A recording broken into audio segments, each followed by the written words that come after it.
Welcome again, everybody, to today's session, which is about buildings energy. And our team today is Katrina Fallon from the Green Arts Initiative, myself, Noreen Lucy. I work as sustainability consultant with Native Events, along with my colleague Brecon Byron, who is ably managing our tech for us again this week. So I suppose just to kind of have a recap of where we are, and we're slowly getting to the end of the roadmap. Today's session is on buildings energy, and next week we'll look at materials and procurement.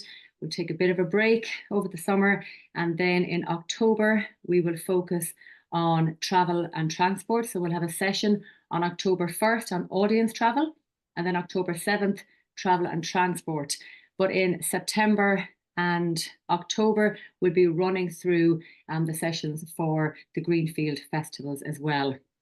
So I suppose that's just to give you a snapshot of where we are in the previous sessions, and then what we have coming up next week as well. But we'll take a look at what we are, I suppose, going to be covering. But again, that reminder that if you haven't joined the previous sessions, you can catch up on the recordings and the slides. And here is the link, and that'll be in the chat also. So really, I suppose, a recap in terms of where we are in the support in creating your environmental policy and action plan. We've worked through the various webinars and I suppose built ourselves up today to covering the impact area of energy. But really, I suppose we started out at the very beginning in terms of mapping out your activities and understanding your organization's activities. And then I suppose identifying, those related impacts and matching the two, then understanding in terms of creating your environmental policy and action plan, who are those key people who are very important to the creation of your policy and action plan, and looking at that, what we called that stakeholder mapping. We looked at that in webinar 2. And then we really, I suppose, got down to the granular in terms of deciding on your priorities, because, you can't do everything. We looked at setting your aims and agreeing your actions and looking at your outcomes, setting, I suppose, priorities and deadlines against all of those as well.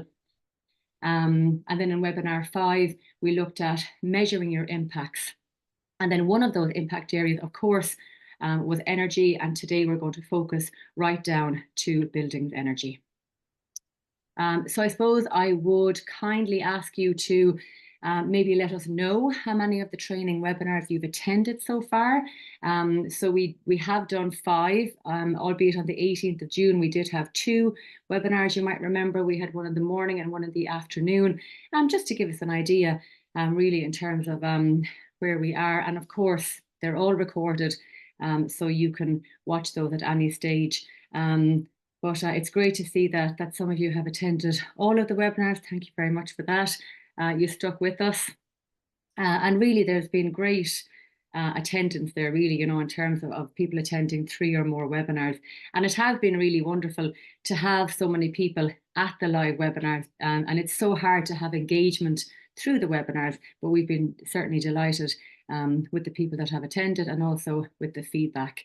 So thank you very much for that. It's just to kind of give us an idea of I suppose, that attendance, and it has been very helpful. So thank you very much for that. So that is just, I suppose, recapping on our previous polls.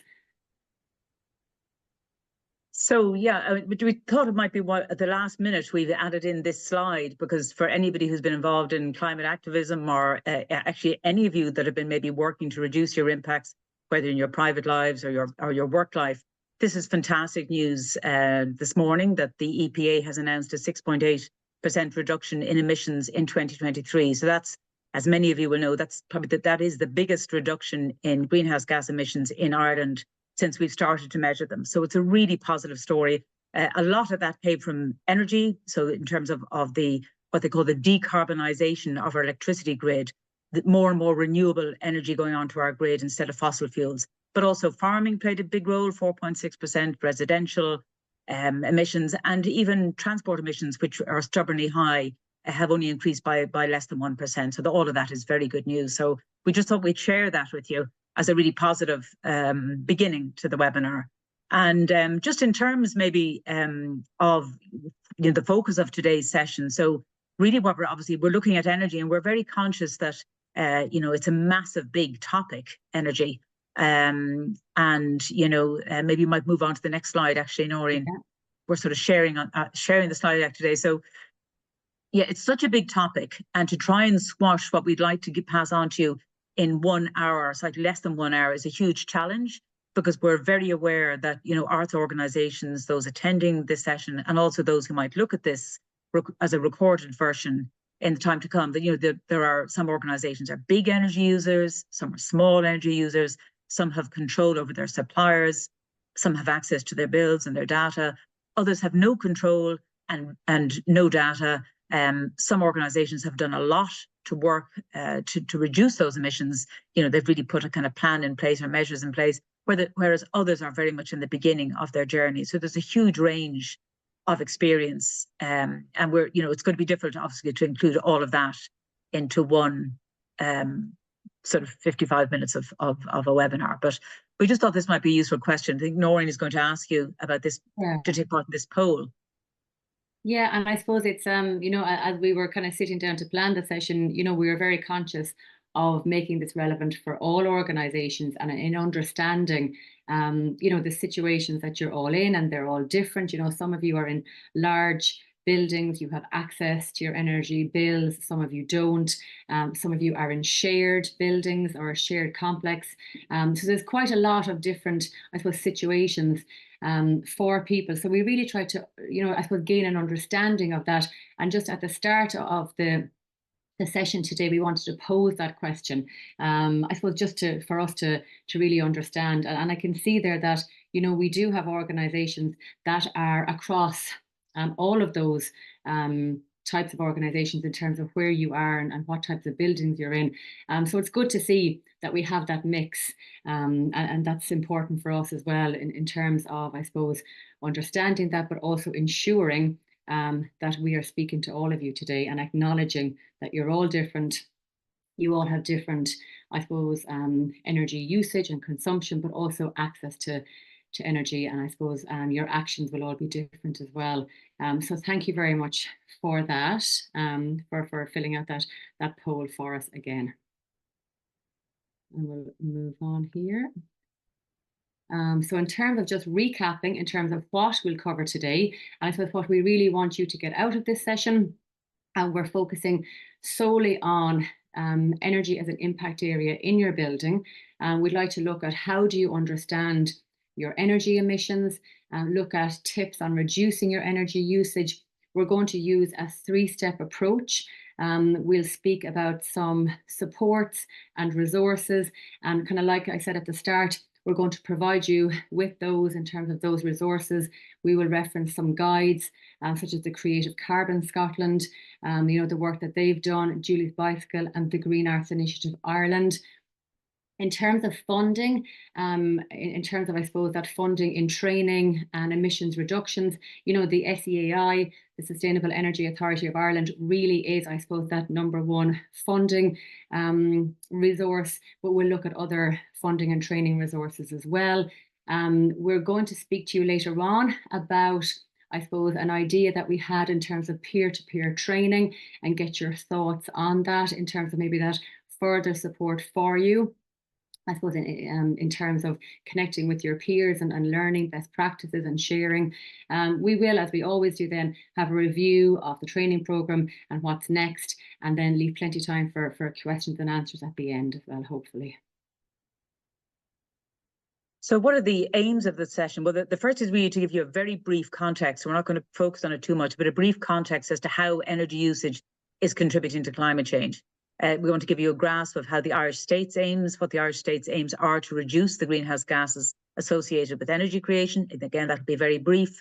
We're hoping to make that relevant to you in your arts organizations. And we can see from the poll there that there are probably more people attending this webinar who are in large buildings, which is probably the group that it's most relevant for. But we're also aware that some of you have done a huge amount and some of you might have done a little bit less. So I suppose bear with us while we try and kind of across that wide breadth of experience.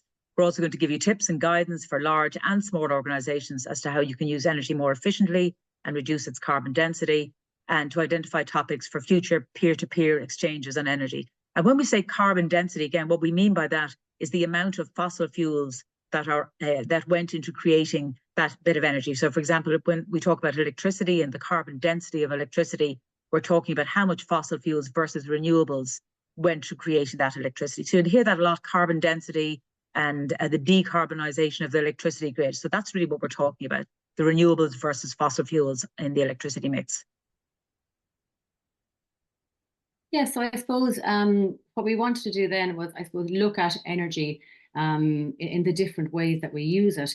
And this will be applicable to all of you in terms of your impact areas and your actions. We use energy in transport, land and sea freight, in terms of transporting goods, road and rail travel, your road and rail travel that would be included in your commuter travel, air travel and freight. Again, I suppose transport in terms of how you use transport as an impact area, which is relevant to all of us and to organisations today. Energy in concrete and building, that embodied carbon that's in our buildings, industry and the energy that went into the manufacturing of the goods that we buy and consume. And again, these are impact areas for all of us. Energy used in agriculture, in the production of fertilizer and pesticides, and then how energy is used in heating our homes and businesses and creating electricity to power lighting, machinery and equipment. So there's lots of ways in which we use energy within our organisations, but just to, I suppose, reiterate that we are focusing today on energy usage in buildings and electricity and heating. So I suppose just to recap there again, who this session is for, and as we saw there, I suppose majority of organisations are large buildings. So it's really looking at building energy users. It's organisations that are paying their own energy bills. They have the power to change their suppliers. It might be organisations in shared buildings. They might have limited access to their energy bills and the power to select their supplier. But then, of course, it's for beginners and those more advanced. It's really, I suppose, to touch upon all of those impact areas, small energy users, larger energy users, and those of you who have control over their energy, and for those of you that don't. So hopefully we'll be capturing all of that information. But we are going to launch another poll, thank you, Brecon, to get an understanding now of which of these best describes your organisation's access to energy. So we've been measuring our energy usage for a number of years and have a good understanding of it. We have just started to measure our energy usage, or we have not yet begun to measure our energy usage. And I suppose it gets you thinking as well on where you are with that.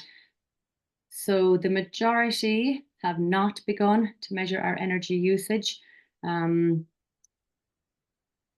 But then a lot of you have been measuring your energy usage for a number of years. So that's fantastic in terms of getting a good understanding of it. And then some of you are starting out. So it's great to see that some of you have already been measuring your energy. And then hopefully, a key takeaway from today as well is in terms of, okay, how do we start measuring our energy? And we'll be providing information and resources on that as well. So thank you very much for filling that out for us. I suppose measuring, we'll touch upon that, the whole idea of measuring energy and how useful that is. It's a good starting point, but we're just going to give you a very small bit of kind of global context, talking about sort of global energy emissions. And so again, some of you would be familiar with this. So if you look at the breakdown of where global emissions are coming from, just over 18% comes from agriculture, 3.2% comes from waste, 5.2% comes from industry. That's industry not including the obvious fossil fuel energy. The rest of it comes from our energy. So that really is the nub of our problem. The energy that we create from fossil fuels is causing the bulk of our emissions. So that's how it looks like, the overall breakdown globally.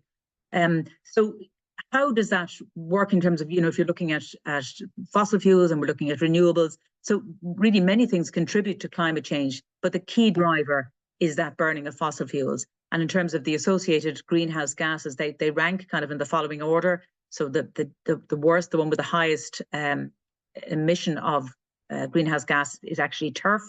The second one is coal, then oil, and then gas. And gas is often referred to as a transition fuel because it is quite a significantly lower amount of emissions associated with, we say, if you like, carbon footprint associated with gas.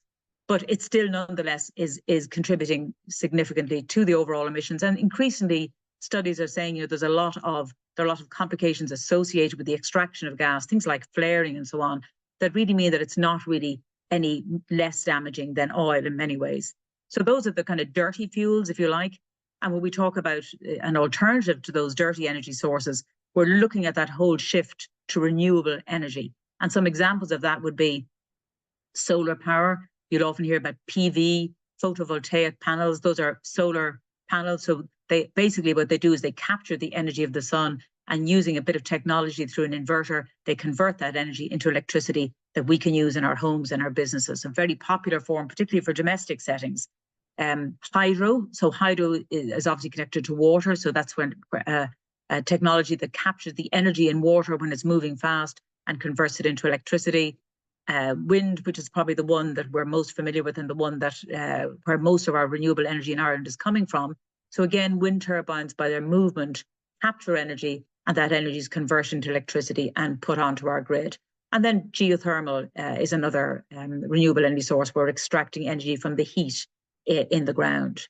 Those are the clean ones. And then there are some kind of slightly grey areas. There's biomass.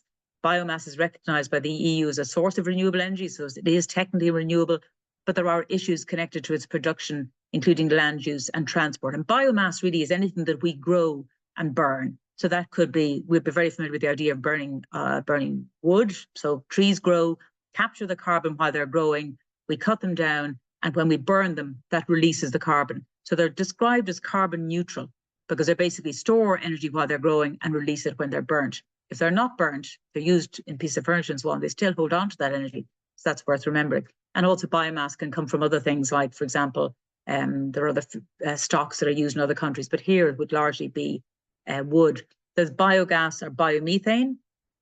Biomethane is a kind of finer version of biogas, largely created from anaerobic digestion. And that's an area that's not huge here, but it's probably going to grow big in Germany. But basically, creating sort of anaerobic setting where feedstocks like slurry, grass, silage, food waste are digested anaerobically, so without oxygen, to create gas. And that gas can either be injected, purified as methane and injected into the gas networks, or it can be converted into electricity and put into the electricity grid. But that also has downsides and impacts, which means it still has a kind of climate impact, and it's also quite expensive. But then hydrogen, we hear a lot about hydrogen. It's currently largely created from fossil fuels, particularly gas and coal, and green hydrogen is being developed. I'll talk a little bit more about that in a minute, but it's very expensive to produce. So good news, I suppose, is that in Ireland, actually in Europe, sorry, it's the same figure in Ireland as it turns out. In 2023, 42% of electricity in the EU came from renewables. Some countries doing much better, the UK, Scotland, and so on. Other countries much lower down. But when you add all of those countries together, 42%, and roughly 1/3 of our electricity globally came from renewable sources. So Europe would be further ahead than some other countries. But still, it's good to see there are some positive moves. In terms of the Irish state and what their renewable energy targets are, these are the targets for 2030. So for electricity, that we would have 80% renewable energy in electricity. So that means energy from those other sources, from wind turbines, from solar, from hydro. Wind probably always going to be far and away the largest part of that. And that 24% of our heat would be from renewable sources. So you can see there's a big difference between the two, between electricity and heat. And why is that? And it's really because decarbonising heat is much more complicated than decarbonising electricity. Some of you may have your heat coming from electrical sources. That's relatively unusual still, though people are converting to heat pumps and so on. But trying to make gas or oil less carbon dense is complicated. It's pretty much impossible really with oil, but with gas, certainly there's this biomethane coming from anaerobic digestion and other sources that can reduce the carbon density of our gas. Green hydrogen, as I mentioned, is unlikely to be available in any scale before the 2030s. And the SEAI, which is, I suppose, the source that we look to, says reliance on low carbon gases in the decarbonisation of heat in Ireland has many associated risks. And then biomass, again, that burning of other, it could be things, for example, in other countries that might burn things like corn and so on. So it's all has potential threats to climate change, including supply chain emissions, carbon debt, and land use issues. So we're just referring to those three. It's important that you know that they're there. They're just a little bit more complicated and have more impacts than the initial clean energy sources, but are technically regarded as renewable sources of energy. So when it comes to your own, how do you apply, what are the guiding principles for reducing your energy emissions? We're taking a kind of three-step approach, which would mirror largely what the Irish state is doing, and it would also mirror what Julie's Bicycle and indeed what we believe to be probably the best approach, not without caveats. But the very first step, no matter what kind of organisation you are, or indeed any individual, is to be energy efficient. So to stop wasting energy, and we're going to go into that in a little bit more detail.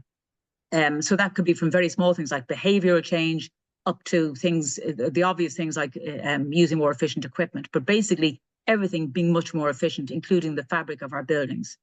Secondly, that increasingly our energy usage should come from electricity. So, using electric cars instead of petrol or diesel fuel cars, using heating that comes from electricity as opposed to heating that's fueled by fossil fuels, not without its complexities. And then finally, the third step is that electricity should be derived increasingly from renewable sources. So back to that decarbonisation of electricity. So there's less and less fossil fuels in the electricity that you're using. So when it comes to, how apologies, now I'm just going to, when it comes to, that the very first of those three steps being energy efficient. So if we start at the very bottom, if you like, of that kind of hierarchy, and stop wasting energy. So the very first things you can do are really all about behavioural change and doing things slightly differently, things that are at little or no cost. So, turning off equipment when not in use, turning down heating to 19 degrees, cooler in other spaces, turning off lighting in rooms when not in use, only use the light you need, is daylight sufficient. These are all really obvious things, but I'll be honest with you, the amount of times I walk into a room for an event, it could be an event about climate change, to find that there's 70 light bulbs lighting and a very large screen that's left on when everybody goes off for coffee. So we think we know this, but actually in many cases we don't do it. So these may seem like very simple pieces of advice, but if we're very mindful about them, we're probably not really applying them as much as we might. Don't leave machinery and equipment on standby. Again, that machinery still uses a considerable amount of electricity when it's on standby. Implement an energy saving campaign with your team. Make sure that you involve them. Don't just have one or two people deciding what everybody else is going to do. Bring everybody together. We touched on that in the earlier sessions. Put signage beside light switches, etc., to remind people to turn off lights when they're leaving a room. And start measuring your energy where possible. That's just so empowering to measure. If you can find a way of measuring your energy usage, you're much more likely to be incentivized to reduce it further. Reducing your energy usage is just so much easier, more meaningful if you can measure that usage and create a baseline. 2 years is more useful than one. And we've covered that a little bit in the previous session. So at the very beginning of this whole program, we gave you a spreadsheet that you could use to calculate a range of things. But one of them was your electricity and your heating. We're kind of presuming that most of you are using gas for heating and possibly oil. But if you're using electricity, that spreadsheet will cover that. So really what you need, if you're going to limit it to the most essential monthly data, how much energy you used is the key one, because prices will fluctuate. So your bills might vary from year to year. That's not necessarily going to tell you how much energy you're using. So you need that figure of kilowatts, litres when it comes to oil, kilowatt hours. And then you want the total spend just on your electricity or gas and oil, setting, all those additional charges to one side. You can lump those together if you want to. There's a lot of information to be got from that if you separate them out, your VAT and your total bill. But if you don't have that key bit about how much are you actually spending on the electricity itself and how many kilowatts you're using, you're missing out on bits of information. I think. Yeah, thanks, Katrina. Taking all of that in terms of the three-step approach and just starting out with small interventions. And of course, this list is, it's not complete, but just thinking about what would be those small interventions you can make to become more energy efficient. Some things like if you have a bar, putting the bar fridges on a timer rather than leaving them on constantly. Looking at lighting when you need to replace lighting, replace the lighting with CFL and incandescent lighting, replace that with LED fittings. So I suppose, not to say to replace everything at once, but those small interventions as you go along, to consider, what you replace the lighting with. With the purchase of any new equipment, ensure that is A-rated, and that can be kind of tied into your green procurement policy. Looking at installing sensor lighting in the corridors, stairwells, or storerooms. Installing TRVs, which are thermostatic radiator valves on the radiators. Again, kind of looking at those small interventions that are possible. They mightn't be possible now, but it's, to include that into considerations. We do mention the SEAI support a lot during this webinar, and I know that a lot of you would already have, I suppose, conducted energy audits with the SEAI, but if you haven't, the consideration for applying for an energy audit voucher from the SEAI to carry that out is always a very good place to start as well. And that's a small intervention. It's a small budget, there's grants available for that. And then drafting, draft proofing your doors and windows as well. And, again, as Katrina says, some of these things are so obvious, but it's very good to be reminded of them to see, what you can do. I suppose more significant interventions. And of course, all of these, they may or may not apply or be possible to your organization. It might not be possible today, but it's always good to look at these to see, well, where would that fit in terms of what we can do this year and next year, and sort of to build out that energy plan or your action plan. But really more significant interventions, when you look at the lighting, it would be to replace all of your lighting with LED, maybe create a plan for the replacement of tungsten stage lighting with LED. That's a significant intervention again. It would need to be costed, and including any electrical upgrades with that. I suppose with the heating, maybe consider rezoning your heating system. And then if you have carried out the energy audit, I suppose, that next step then is to consider, well, with those recommendations, how many of those can we carry out? How many of those are possible now? You're applying for funding, building those into your action plan. But consider installing energy monitoring equipment to get a really detailed understanding of your energy use so you can continue to improve on reducing your energy use. Possibly looking at renewable energy. Is that possible? Investigate the feasibility of installing photovoltaic solar panels. And then insulation, of course, very important to really try and understand, can you insulate your building more as well? Some of these are applicable to some organizations, but it's just good to look at all of these as well. There probably was a sharp intake of breath from some of you when you saw create a plan for replacement of tungsten stage lighting with LED. And part of the reason we're including that, and obviously it is a significant outlay, is because there's been a big bit of research done by the ISSPD with Sinead Wallace and a number of other lighting designers, and basically the writing does kind of seem to be on the wall for in the next 3 to 4 years in terms of tungsten being phased out. So it doesn't mean that you won't be able to continue using it, but that you won't be able to replace parts, you may not be able to buy bulbs and so on. So they've looked in great detail at what it would mean if you had to replace your lighting rig. Obviously, that's a massive question, and we're going to refer to it a little bit later on. So we're not saying that anybody should go out and do that now.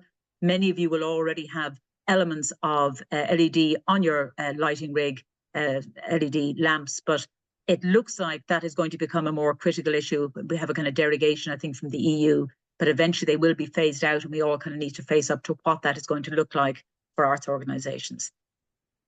So in terms of large interventions, and Noreen is going to go into a little bit more detail about energy audits. So energy audits are for large buildings, or for buildings who have an energy spend annually of more than 10,000 a year. That would cover anybody who has a gallery, art centre, theatre, studio, and so on.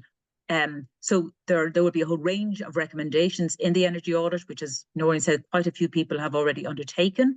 And so the bigger interventions would be around, really improving the building fabric to retain heat.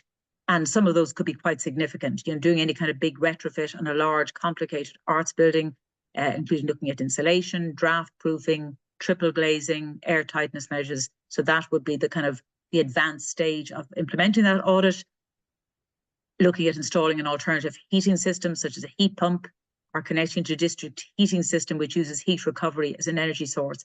Now, we're including those as options, as large interventions, but we totally recognise that for many of you, that just seems like an impossible proposal. But it's something that I suppose collectively we all need to look at, because if we do want to decarbonise the heating in our centres, we'll have to move away from fossil fuels. So again, that could be 5, 6, 7 years away, but those are the kind of things you would be doing. We've mentioned replacing tungsten stage lighting with LED lamps, the costs involved, putting photovoltaic panels, that's those solar panels that generate electricity on your roof, again, not an option for everybody, and insulate hard to reach areas such as the roof of your building.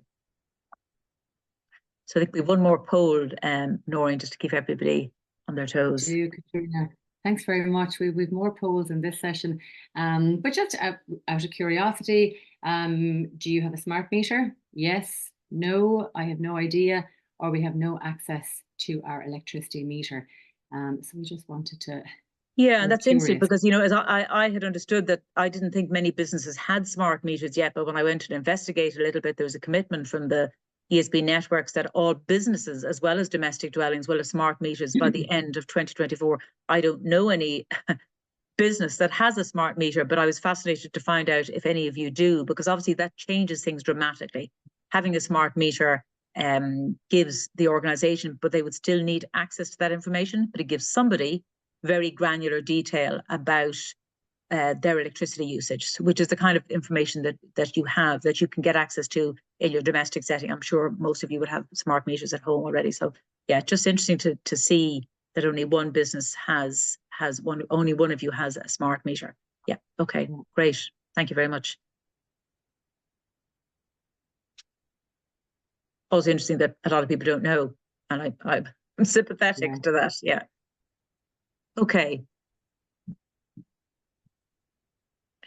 Yeah, this is me being a little bit lax. I had to stop sharing while we chatted about the wonders of smart meters. Smart meters, it must be said, in a domestic setting, I actually think you have to sign up to a smart tariff in order to get that granular detail, which I eventually did, and it really makes an enormous difference. Anyway, Noreen, over to you. Yeah. So thank you very much again, everyone, for that additional poll. So I suppose I'm just going to maybe go back to those guiding principles for reducing your energy emissions. And I suppose this is really, it's so important to kind of keep referring back to step 1, 2, and 3. And what I'd like to do now is maybe just, I suppose, look at the scenarios, look at the examples of the organizations that we have today, and just trying to imagine the situation that you're in and then how you might apply those 3 steps.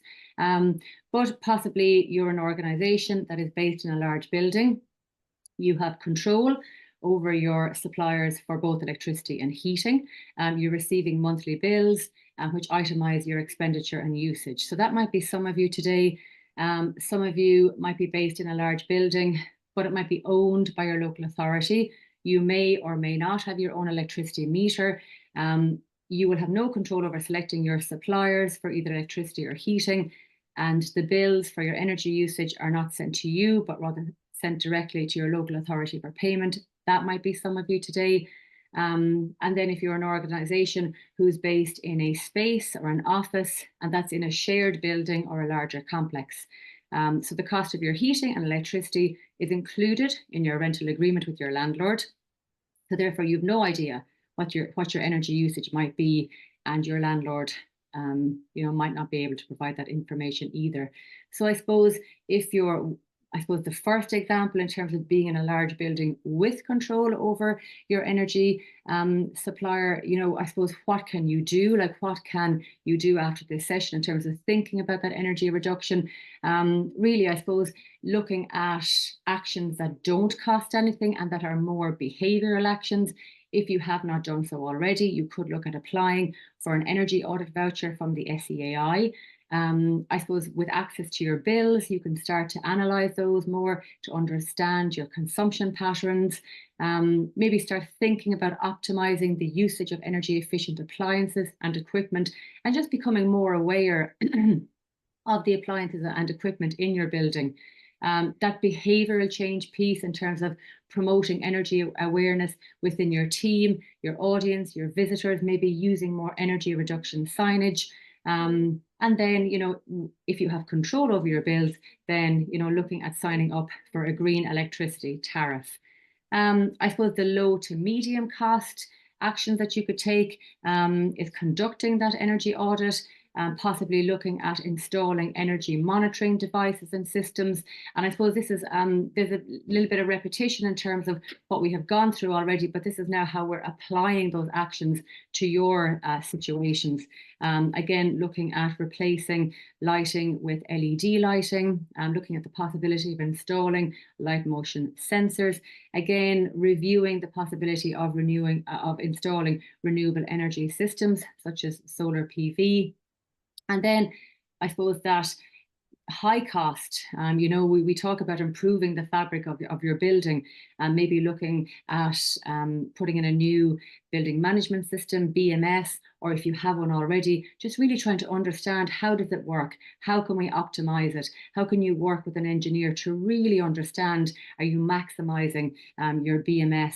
That I suppose those high cost changes such as installing heat pumps, and then, as Katrina mentioned earlier on, district heating may be an option also. But what we're trying to do, I suppose, is put ourselves in your organization's I suppose situation, and trying to understand what applies and what doesn't apply. The second example that we took was if you're in a large building but it's owned by your local authority, and you may or may not have access to your electricity suppliers and access to your bills. I suppose if you have access to your electricity meter, then it's really understanding your usage again. And if you don't, I suppose it just really applies to what you have access to or not, and understanding the limitations as well. With your local authority, can you explore funding opportunities to install energy efficient stage and building lighting or motion sensors, or also renewable energy sources such as solar PV. Again, I suppose that behavioral change applies to all organizations in terms of really trying to implement an energy saving campaign with your team. Just as Katrina kind of mentioned, so you're not walking into a room and all the lights are left on. It's just that behavioral change in reducing your energy usage. Maybe, I suppose, update your procurement policy to include green procurement in terms of the purchasing of new equipment, in terms of, I suppose, any equipment that is being used, so that this is the default, that, it's that behavioral thing as well, but it's also in black and white in your green procurement policy, to ensure that, all of your equipment being purchased is A-rated, but also that there is that knowledge on how to optimize usage of A-rated appliances and equipment. And then the last example that we're thinking about is if you're in that shared space, that shared office, and you're part of a larger building or complex, and you really are very limited in terms of your access to your bills, access to understanding your usage. And I suppose it's when you don't have that, then it really is looking at that behavioral piece in terms of how can you inform and engage your team on how to reduce your energy. And that's really all about turning off the equipment when it's not in use, turning down the heating, turning off the lighting in rooms. And as kind of going back to what Katrina was saying earlier, is daylight sufficient, not leaving machinery and equipment on standby. Really that behavioral change, and I suppose getting people aware of the need to do this, maybe starting out by putting signage beside the light switches, reminding people until that behavioral piece is in place. But then I suppose looking outside of your office or your shared space, that wider engagement with other tenants and other organizations in the building. Can you start speaking to other organizations in the building in terms of that energy saving, that behavioral change? And I suppose the more people that are doing it, the better. So I suppose we hope that we've I suppose, so that you're sitting there thinking, yeah, that's me, and that applies to me, and some of that I can do now, but some of that is longer term. So it was No, really and I to get realised in my enthusiasm for smart meters that I just missed a couple of slides. So if I can, if you wouldn't mind, I might share my screen just for the few slides on just on the whole down rationale behind breaking down electricity. So apologies now, I just got carried away by the concept of smart meters and just missed these few slides, just in terms of explaining why, why do we need to shift towards that, increasingly use energy as the source of energy, use electricity as the source of energy for much of what we do. And the logic behind that really is that electricity, as we said, is so much easier to decarbonize. It's so much easier to reduce the carbon density of electricity than it is with other fuels. So, for example, if you look at the quite dramatic change over the last sort of 20 years, if you look at 2005, we'd maybe 7 or 8% renewable electricity on the grid. And in 2022, it was about 38 or 39. And last year, it jumped to 42%. There's a big jump in solar last year. Wind will always be the most important one, but the big jump in solar made a difference. And looking, you can always go to the EirGrid dashboard to find out what the renewable mix is on any given day. This was about a week ago when we were preparing for this webinar, and there was quite a chunk of renewables on the grid on that day. As you can see, over 54%, but it's very variable because I looked at it again yesterday and it was down under 10%. So it shows you that when the renewable amount of energy in the grid drops, that's when we bring in things like gas generation to generate the missing bit of electricity that we needed. So if you're trying, the reason that I suppose if you look at that whole guiding principle that electricity or energy should increasingly come from electricity, that really means for most of us moving away, moving our heating to electricity, probably installing a heat pump. Alternatively, you could connect to a district heating system if there's one available. That's really only in its infancy, or a biomass system. But all of those are really massive steps for any arts organizations. So in principle, that's what we need to do. In practice, the practicalities and the cost more than anything else of doing that is absolutely enormous and beyond most of us. It also means replacing where appropriate diesel or petrol cars and vans with electric vehicles, and of course the PV panel piece. So, and then if we're going to use electricity from renewable sources, opt for a green electricity tariff. You can also source electricity from a community-owned renewable energy supplier, such as Community Power, but that is quite expensive. Wonderful initiative all the same. And you could look, certainly, and there are a number of art centres that have all, and theatres that have done this, investigating the installing of photovoltaic solar panels on your building. And again, that's the solar panels that can convert the heat of the sun into electricity. And just a quick word on a green electricity tariff. A green electricity tariff doesn't mean that 100% green, I should say, 100% green electricity is magically directed to your building.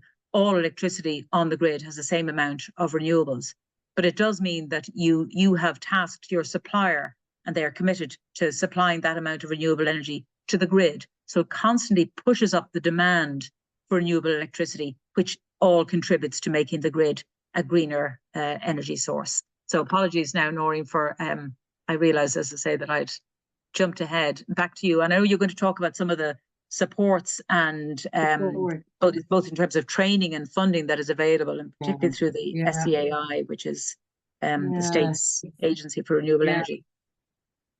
Yeah, and I think it's good just to get that reminder again of that 3-step process, because it does apply to everything. And also in terms of the supports and the resources and understanding, well, this applies to step 1, step 2, step 3. Now, with the supports and resources, I'll just walk through these because these will all be part of the resource pack that we'll give you along with the slides and the recording. And these are just some of the references that we'll make in terms of the organisations and resources that are available. But really, I suppose we do mention the SEAI a lot, but it is, I suppose, in understanding where are you in your, I suppose, your energy plan.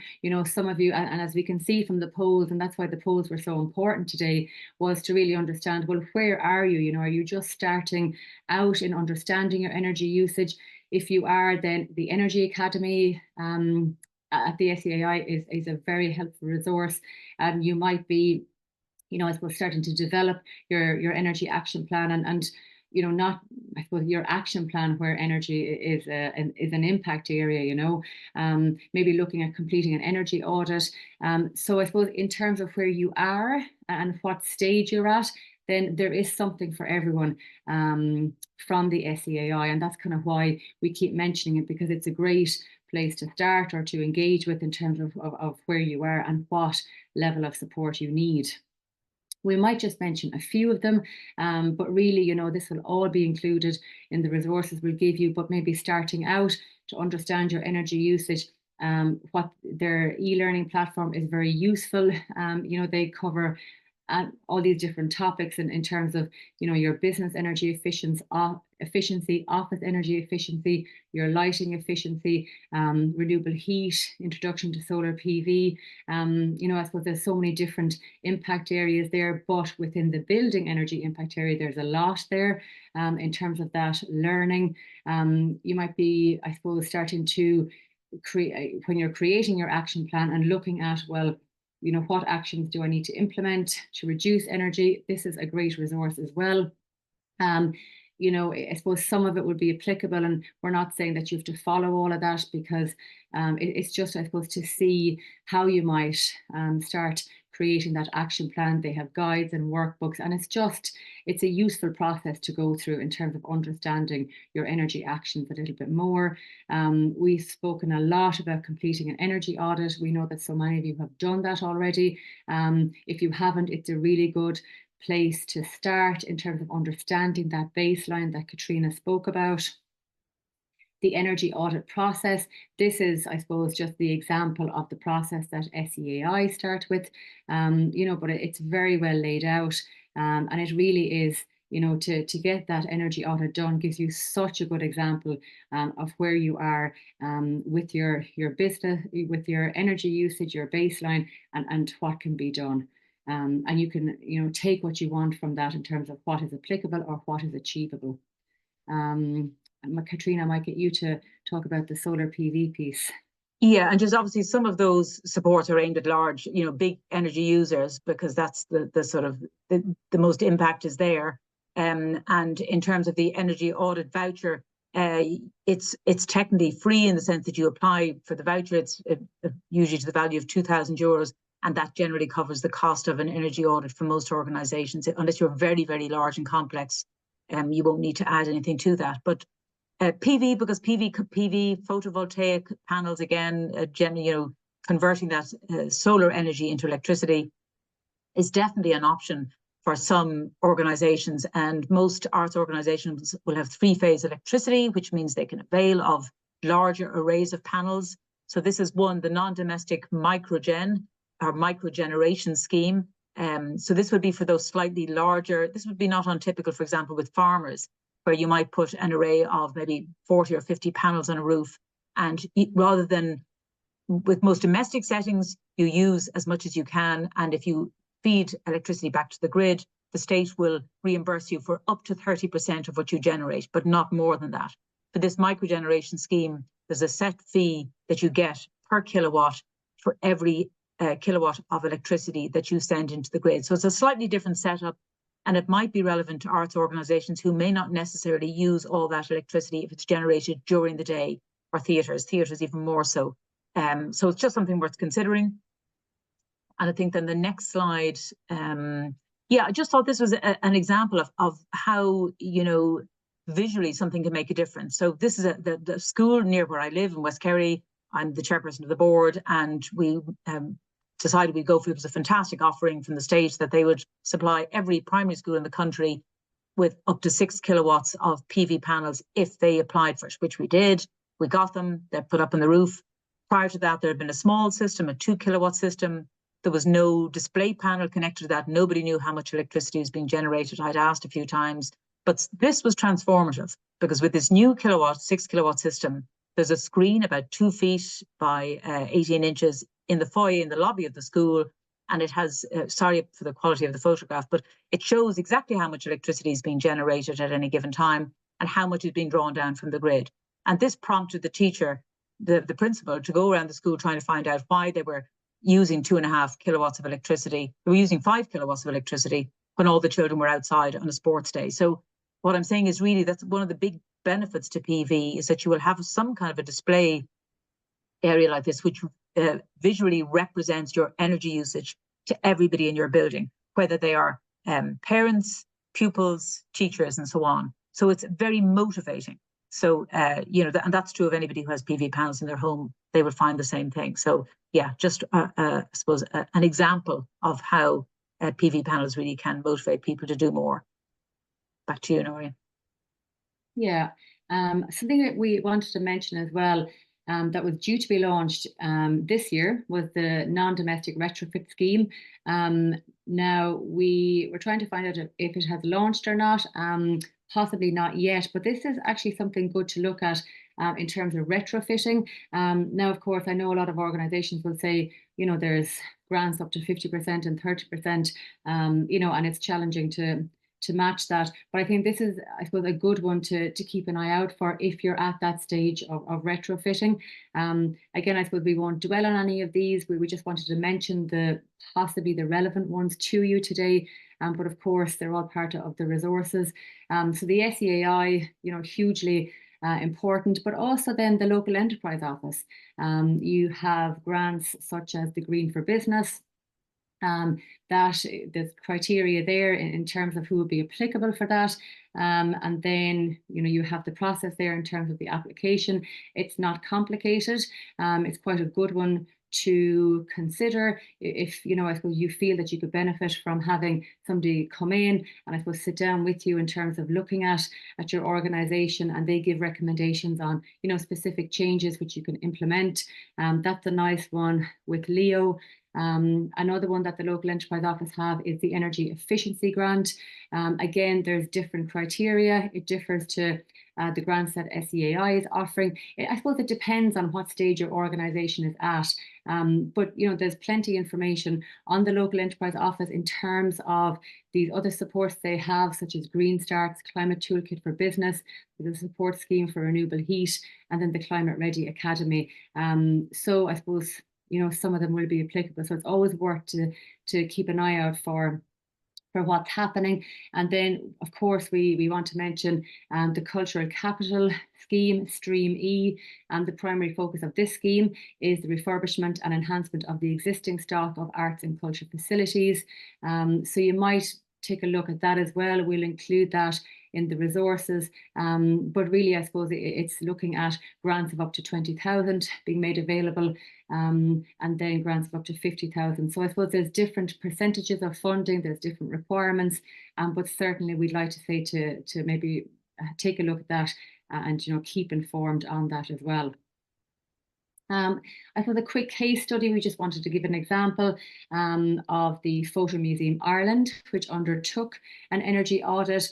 So they gathered the information over 2 years, and they had the energy audit conducted, and the recommended actions that they received from the energy audit was that these actions could help reduce emissions by 61% and that energy saving. But what they did was, I suppose, what was really helpful from that energy audit, and apologies for the quality of the image, but they could just really see where their energy usage was going into, and the bulk of that was going into the heating and lighting of the building.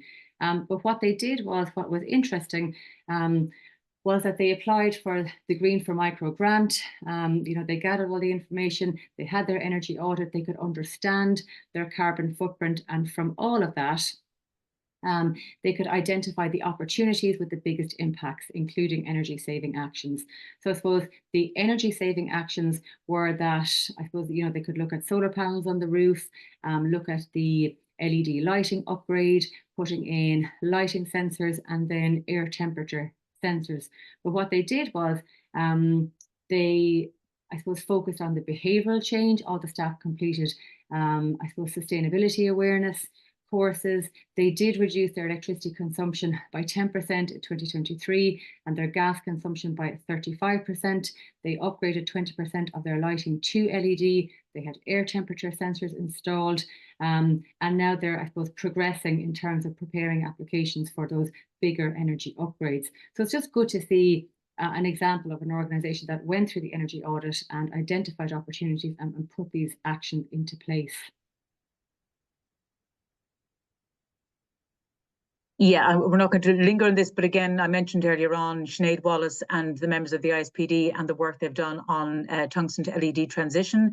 That webinar was recorded. It doesn't seem to have gone live on the Performing Arts Forum website, but we'll look into that, and we think it'll be a very useful one to share with you if you weren't at either the they did one presentation in Sligo and they did one online. So again, just to flag that would be useful for any technical managers, anybody with a large lighting rig. This would be this is some really, really useful information.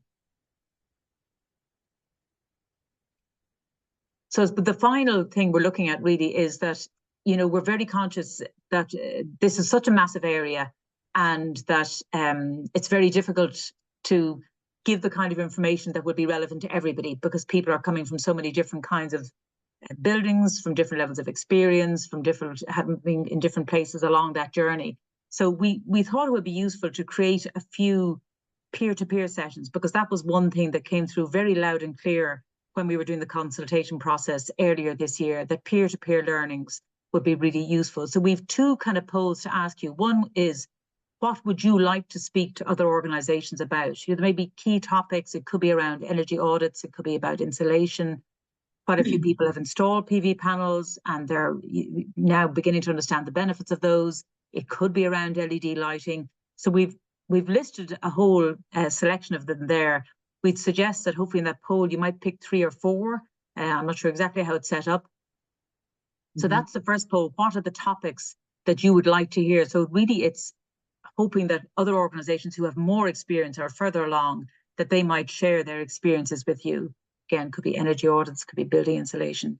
And then there's a second poll, which we'll come to in a minute. We just let you do that one first. And the second poll is asking, what are the skills that you have? You know, are there particular expertise or areas of experience that you have that you feel you could usefully share with other organisations? You know, and I think there definitely are organisations in this group and elsewhere, hopefully, who have you know, just got experience of, who've been kind of working to reduce their energy emissions for a long time, and would be able to share that information, because really is a limit to what we can do in the short piece of time that we have here with you, and to make it relevant to everybody is just very challenging, and the fact that it's a webinar adds to that. But anyway, back to you, Noreen. Yeah, I think it's a good feedback there in terms of almost all of those options we gave you were selected. So that's interesting in itself. And I think that's good feedback. I think what skills and learning do you have to share? Have we, yeah, there we go. We've launched that poll now. Thank you very much. It's very good feedback in terms of the previous question. But then I suppose yourselves, what skills and learning would you like to share in terms of what you have done at your organisation in reducing energy and maybe looking at changing the building fabric? You know, now, I know when we did the poll earlier on that some of you are a little bit earlier in that whole, you know, transition to being more energy efficient. So you may find the first poll was more relevant. And just, you know, we'll be finishing up shortly, but just maybe to remind people to fill in that feedback survey that Brecon would have circulated earlier on, because it's so important in terms of, you know, us delivering things that are useful to you, as opposed to you having to sit through webinars which are maybe not as useful as you'd like them to be. So that feedback is very important. Yeah. Yeah, and we certainly had more feedback from the last question. So I think you're right in that observation, Katrina. Yeah. And maybe people are modest as well. They don't necessarily want to, but we'll be able to handpick some of the people we know have experience to take part in those webinars. So yeah. And it's just that peer-to-peer sharing. So and those will be very informal sessions where we will just really be facilitating the sharing, and it'll be those with experience in the arts sector who can pass on that information. Yeah. So we're just kind of coming to the end, I think, now. Yes. Yeah. So I suppose it's in terms of, just to remind you, of next week's session is materials and procurement, and then we'll take a break for the summer. We'll be back in October with travel, audience travel and transport.